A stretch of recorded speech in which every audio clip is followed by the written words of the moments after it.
네, 반갑습니다. 조커피TV 조현일입니다. 자, 아침에 일찍 올렸던 레이커스 영상에서 제 머리 스타일 죄송했습니다. 네, 급하게 나오느라 왁스지를 못하고 나왔는데 네, 이해해 주시고, 자, 오늘 두 번째 혹은 세 번째 영상이 될 텐데, 자, 더마드로잔을 비롯한 아직까지 FA 혹은 트레이드로 행선지가 정해지지 않은 선수들이 많습니다. 또 반면에 이제 FA 개장 첫날, 둘째 날, 그리고 셋째 날까지는 웬만한 그 네임드, 이름값이 높은 선수들은 거의 다 계약을 맺게 되는데, 이제 오늘, 그 다음에 금요일, 토요일은 상대적으로 이제 이름값이 조금 떨어지는 롤 플레이어들의 계약 소식이 속속 들어오고 있습니다. 자, 이 확정된 뉴스들까지 한번 정리를 해봤습니다.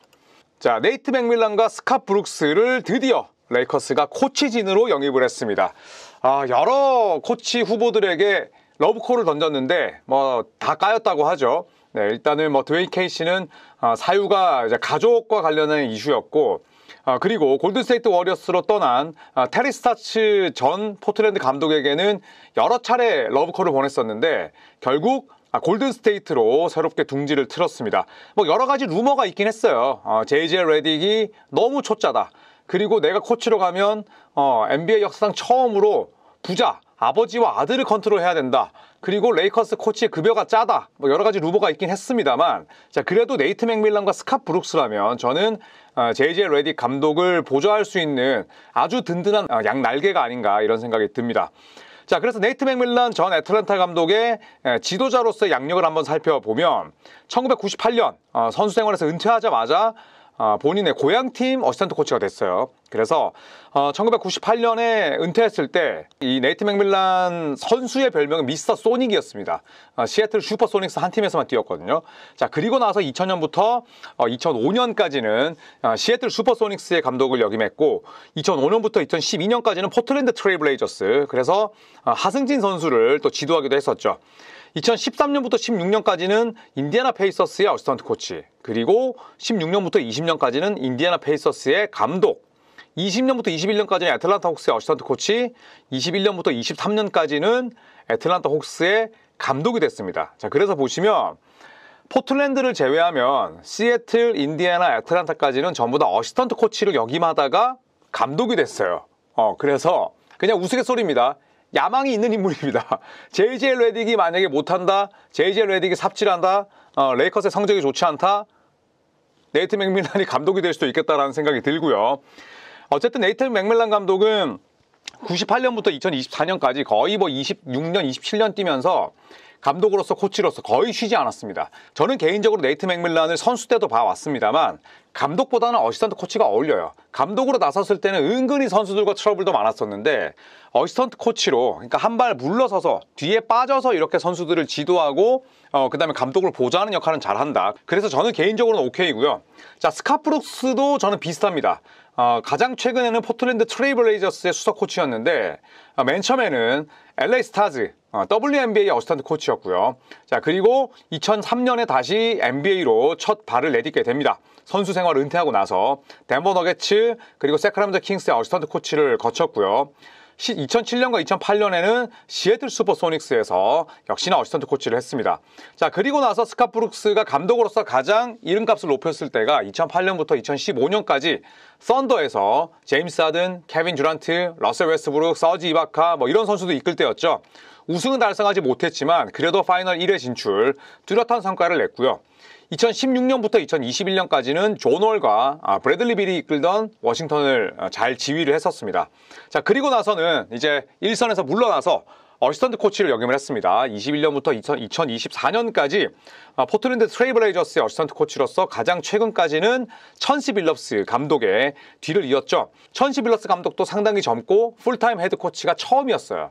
그 말인즉슨 스캇 브룩스 어시스턴트 코치가 신인 감독을 보좌한 게 이번이 처음이 아니라는 겁니다. 그래서 저는 개인적으로 맥밀런, 스캇 브룩스 이 두 명의 어시스턴트 코치를 데려온 건 굉장히 훌륭한 판단이라고 생각을 하고요. 이 두 분의 서로 연배가 비슷해요. 그 말인즉슨 JJ 레딕보다는 나이가 거의 20살이 더 많습니다. 그래서 단순히 나이가 많다는 게 아니라 그만큼 NBA에서의 경력이 JJ 레딕을 압도한다는 거 아니겠어요? 맥밀런과 스캇 브룩스 모두 다 지금 NBA에서만 거의 40년째 있습니다.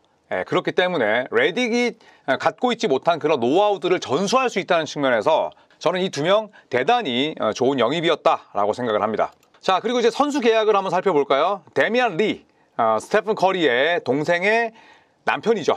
그래서 데미안 리가 피닉스 선즈와 1년 미니멈 재계약을 맺었습니다. 자, 그래서 지난 시즌 같은 경우에는 부상으로 전 경기에 결장을 했었는데 뭐 아무래도 이제 그런 상황이다 보니까 데미안 리도 좀 안정적인 그런 선택을 할 수밖에 없었죠. 왜냐하면 이 데미안 리가 플레이어 옵션을 가지고 있었어요. 근데 만약에 내가 뭐 건강하게 뛰었고 또 골든스테이트 워리어스에서 보여줬을 때 한창 좋았을 때의 모습을 재현했다면 옵트 아웃하고 나갔겠죠. 그런데 플레이어 옵션을 가지고 있었음에도 불구하고 지난 시즌을 부상으로 완전히 날렸기 때문에 결국에는 팀에 잔류하기로 결정을 했습니다. 데미안 리는 뭐 건강하다면 굉장히 훌륭한 활동량과 또 슈팅을 보여주는 선수인데 에릭 고든이 떠났기 때문에 과연 이 데미안 리가 그 자리를 꿰찰 수 있을지도 좀 지켜봐야겠습니다. 자, 그리고 토마스 브라이언트입니다. 마이애미와 1년 연장 계약을 맺었습니다. 지난 시즌과 마찬가지로 이 뱀 아데바요의 백업으로 나설 예정인데 참 어떻게 보면 이 토마스 브라이언트는 좀 아쉬움이 있어요. 한창 주가를 높일 때 큰 부상을 입었고 결국에는 지금은 좀 약간 돈복이 없는 그런 선수로 전락하지 않나 싶은데 반대로 토마스 브라이언트가 또 마이애미에서 충분히 부활하고 또 건강한 모습을 보여준다면 그래도 지금보다는 더 나은 계약을 맺을 수 있는 그런 여지는 남아 있습니다. 자, 아데바요의 백업으로 나서서 브라이언트가 어떤 활약을 펼칠지도 기대가 됩니다. 자, 알렉 벅스는 마이애미 히트와 1년 미니멈의 계약을 맺게 됐습니다. 자, 지난 시즌 디트로이트와 뉴욕을 거쳐서 마이애미로 이적을 했는데 이 알렉 벅스도 참 대단한 선수예요. 왜냐하면 전이맨입니다. 그런데 어디에 갖다 놔도 제 몫을 해내는 선수거든요. 뭘로? 공격으로. 그래서 NBA 통산 742경기 뛰면서 평균 10.8득점. 그런데 대부분이 벤치 출전이에요. 그리고 통산 3점 성공률이 38.3%. 제 개인적으로는 뭐 알렉 벅스의 슈폼이 조금은 좀 정석과는 거리가 멀다고 생각을 하는데 제가 늘 말씀드리는 들어가면 장땡입니다. 그래서 그만큼 이 알렉 벅스의 득점력, 그 다음에 샤프한 슈팅 능력이 뛰어납니다. 2011-12 시즌 때 유타 재즈에서 데뷔를 했고요. 유타에서 첫 8년 보내는 동안 유타 팬들로부터 많은 사랑을 받았었습니다. 자, 그래서 742경기 가운데 주전 출전이 144경기밖에 안 돼요. 나머지는 전부 다 벤치 출전인데 평균 통산 득점이 2자리다. 이거는 결국 쓰임새가 아주 훌륭하고 또 마이애미가 케일러 마틴도 떠날 예정이고 조시 리찰슨도 이적을 했습니다. 자, 그러면서 백업이 약해졌기 때문에 이 알렉 벅스를 싼 가격에 데려온 건 저는 굿 초이스다라고 생각을 합니다. 자, 그리고 조 잉글스입니다. 조 잉글스가 올랜도 매직과의 짧은 동거를 끝내고 미네소타 팀버울브즈와 1년 계약을 맺었습니다. 자, 2023년 여름에도 코넬리 미네소타 단장은 조 잉글스를 노렸어요. 자, 하지만 올랜도 매직과의 돈 싸움에서 졌습니다. 그렇게 되면서 결국에는 조 잉글스를 놓치고 말았었는데 다시 한번 결국 러브콜에 성공을 했고 조 잉글스에게 미네소타 유니폼을 입히는 데 성공을 했습니다. 자, 이로써 미네소타에서 유타 트리오가 재결성됐어요. 마이크 콘리, 루디 고베어, 조 잉글스.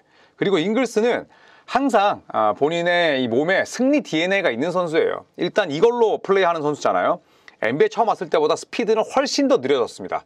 크게 또 다친 적도 있었고. 자, 하지만 잉글스처럼 경기를 잘 느끼고 그 다음에 BQ가 뛰어난 선수들, 특히나 미네소타는 지금 카일 앤더슨이 떠났기 때문에 그 역할을 100% 해줄 수 있거든요. 그런데 카일 앤더슨보다 훨씬 더 업그레이드된 부분이 뭐냐? 3점이겠죠. 지난 시즌도 3점 성공률이 45% 육박했습니다. 저는 그렇기 때문에 잉글스의 미네소타 행은 잉글스 본인에게도 좋은 일이고 미네소타도 한정된 셀러리 캡 가운데 그래도 아주 훌륭하게 선수를 영입했다라고 생각을 합니다. 자, 루디 고베어와의 연계 플레이, 또 마이크 콘리의 부담을 덜 수 있는 플레이메이킹 능력까지 자, 잉글스가 미네소타에서 어떤 활약을 펼칠지 함께 지켜보시죠. 자, 그리고 토린 프린스입니다. 자, 토린 프린스는 밀워키 벅스와 1년 계약을 맺었습니다. 제가 존 호스트 밀워키 단장이 드래프트 이후에 지금까지 겨울잠 자는 거 아니냐 또 이렇게 말씀을 드렸었는데 상당히 쏠쏠한 영입을 했어요. 자, 지난 시즌에는 레이커스와 바이애뉴얼 익셉션으로 계약을 맺었었습니다. 그래서 올 시즌 레이커스 측에서는 논보드 계약을 제시하지 않았어요. 자, 그렇다면 프린스가 레이커스에 남아있을 이유나 당위성이 없는 거죠. 그리고 레이커스 역시도 지금 로스터가 다 찼습니다. 만약에 프린스를 정말 영입하고 싶으면 맥스 크리스티의 계약과 별개로 누군가를 덤핑으로 보내야 되는데 덤핑으로 그냥 보낼 수 있냐? 아니죠. 픽을 끼워야 되기 때문에 사실 토린 프린스를 잡기는 쉽지 않은 상황이었죠. 결국 밀워키 벅스로 떠나게 됐고, 물론 뭐 레이커스 팬들은 자 그런 부분들이 아쉽겠죠. 그래, 토린 프린스가 갈 수밖에 없는 상황이긴 한데 프린스는 결국 떠났고 맥스 크리스에게 4년 32밀 이렇게 생각할 수 있는 부분은 인정입니다만, 어쨌든 프린스는 지난 시즌에 레이커스와 바이애뉴얼 익셉션으로 계약을 맺었기 때문에 레이커스가 잡기는 쉽지 않았다라고 보는 게 타당할 것 같아요. 자, 그리고 더마 드로잔에 대한 소식이 많이 나오고 있습니다. 자, 르브론 제임스가 레이커스와 1+1 계약을 맺으면서 이제 FA 최대여가 많이 남지 않았습니다. 자, 더마 드로잔은 지금 사인 앤 트레이드에 대한 이야기가 많은데, 세크라멘토와 시카고가 사인 앤 트레이드를 협상하고 있다라는 지금 루머가 나왔습니다. 키건 머레이는 세크라멘토 입장에서 NFS, not for sale, 절대 팔지 않을 선수죠. 라우리 마카넨을 데려오고 싶어도 키건 머레이를 요구하면 세크라멘토는 데니 에인지 사장에게 꺼지라고 말할 겁니다. 그 정도로 키건 머레이는 언터처블이고, 그렇다면 우리가 유추할 수 있는 건 결국에는 케빈 허더와 드래프트 픽이겠죠. 일단 허더 같은 경우에는 세크라멘토가 데려올 때 많은 대가를 지불하긴 했었습니다만, 지금까지 냉정하게 놓고 봤을 때 세크라멘토가 더 높은 곳을 올라가기 위해서는 허더, 반즈 모두 다 보내야 돼요. 그렇다면 더마 드로잔을 데려왔을 때 결국 드로잔과 팍스, 사보니스 굉장히 코트가 빡빡할 수밖에 없으나 우승을 위해서는 무언가의 변화를 가해야 된다는 게 세크라멘토의 생각인 듯 보입니다. 그렇다면 결국 더마 드로잔과의 사인 앤 트레이드, 세크라멘토가 쓸 매물은 저는 케빈 허더와 드래프트 픽이라고 생각을 합니다. 자, 만약에 드로잔이 세크라멘토 온다면 마이크 브라운 감독의 머리는 사실 더 아파지겠죠. 그럴 수밖에 없는 게 공간을 굉장히 많이 잡아먹는 선수고, 결국 미드레인지에서 더마 드로잔이 머물러 있을 때 디에런 팍스가 할 수 있는 플레이가 많지 않거든요. 그리고 드로잔과 사보니스가 겹칠 수 있습니다. 포지션은 윙맨과 빅인데 서로의 활동 공간이 비슷해요. 그래서 이런 부분들은 뭐 마이크 브라운 감독이 풀어야 될 문제고, 저는 늘 말씀드리지만 이 팀이 어느 정도의 궤도에 올라섰을 때 더 높은 곳으로 올라가기 위해서는 저는 하이 리스크 하이 리턴이라는 그런 생각으로 팀을 바꿔야 된다고 생각을 해요. 자, 저는 그래서 개인적으로 1990년대 말부터 세크라멘토를 좋아했던 팬으로서 이 트레이드가 이루어진다면 세크라멘토는 한 단계 업그레이드 할 수 있다라고 생각을 합니다. 이후에 핏을 맞추는 건 뭐 브라운 감독의 몫이 될 테고요. 자, 그리고 마이애미와 샌안토니오도 후보이긴 한데, 마이애미는 더마 드로잔이 원하는 금액을 주기가 어렵습니다. 그래서 뭐 한때 선두주자로 올랐다라는 이야기가 나왔을 때 좀 이해가 가지 않았던 것도, 그렇게 많은 돈을 지금 주긴 어렵거든요. 자, 그리고 샌안토니오도 후보라고 해요. 샌안토니오 스퍼스는 드로잔이 시카고로 오기 전에 뛰었던 팀인데 어쨌든 샌안토니오도 가능성이 있다고 합니다. 자, 그리고 르브론과 맥스 계약을 맺은 레이커스는 아예 가능성이 삭제됐죠. 뭐 애초에 드로잔은 MLE로 뛰진 않을 거다, 미드레벨 익셉션으로 뛸 일은 없다라고 했기 때문에 가능성이 다소 떨어졌었고, 르브론과의 계약으로 이제 드로잔의 레이커스 행은 아예 원천 봉쇄가 됐습니다. 자, 그리고 마지막 소식입니다. 클레이 탐슨인데요. 클레이 탐슨이랑 댈러스의 저 유니폼이 잘 어울립니다. 언뜻 봤을 때는 드와이트 파웰 같기도 한데, 오클라호마 시티 썬더 역시도 클레이 탐슨에게 러브콜을 보냈다고 해요. 어떻게 본다면 상당히 좀 궁합이 잘 맞죠. 왜냐하면 셰이 길저스 알렉산더가 2번이기도 하지만 1번이기도 한데 리그 최고의 슬래셔 돌파형 선수잖아요. 양방향 돌파, 양손 마무리, 그 다음에 롱풋으로 떠서 양손 마무리. 그렇다면 클레이 탐슨에게 코너 쪽, 45도 쪽, 뭐 정면까지 완전히 뿌릴 수 있는 그런 타입의 선수이기 때문에 페어링이 상당히 좋다고 보는데, 그 OKC가 클레이 탐슨에게도 아주 관심이 있었다라고 라모나 쉘번이 이야기를 했습니다. 하지만 관심은 있었으나 오클라호마 시티 썬더의 선결 과제는 빅맨을 데려오는 것이었고, 그렇기 때문에 RJ 하텐슈타인과의 계약을 우선시할 수밖에 없었다. 또 캡스페이스 문제가 있었기 때문에 탐슨에게 관심이 있었지만 결국 하텐슈타인을 먼저 데려올 수밖에 없었다라는 이야기입니다. 만약에 썬더를 갔더라면 저는 클레이 탐슨과도 궁합이 좋았을 거라 생각을 해요. 그리고 그 썬더와 댈러스가 지난 시즌 컨퍼런스 세미파이널에서 맞붙게 됐는데, 클레이 탐슨이 이끄는 댈러스와 골든스테이트 워리어스의 맞대결이 가장 기대가 되지만, 또 한편으로는 댈러스와 썬더, 이 두 팀의 대결, 우리가 상상을 할 수 있는 거죠.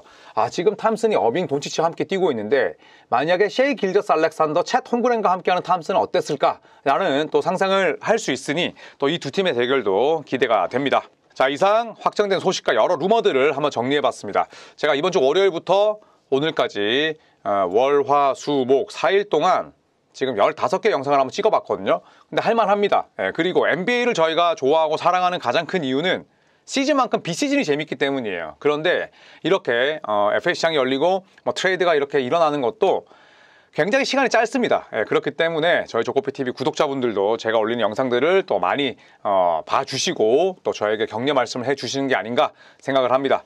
자, 항상 겸손한 자세로 열심히 할 수 있도록 노력하겠습니다. 감사합니다.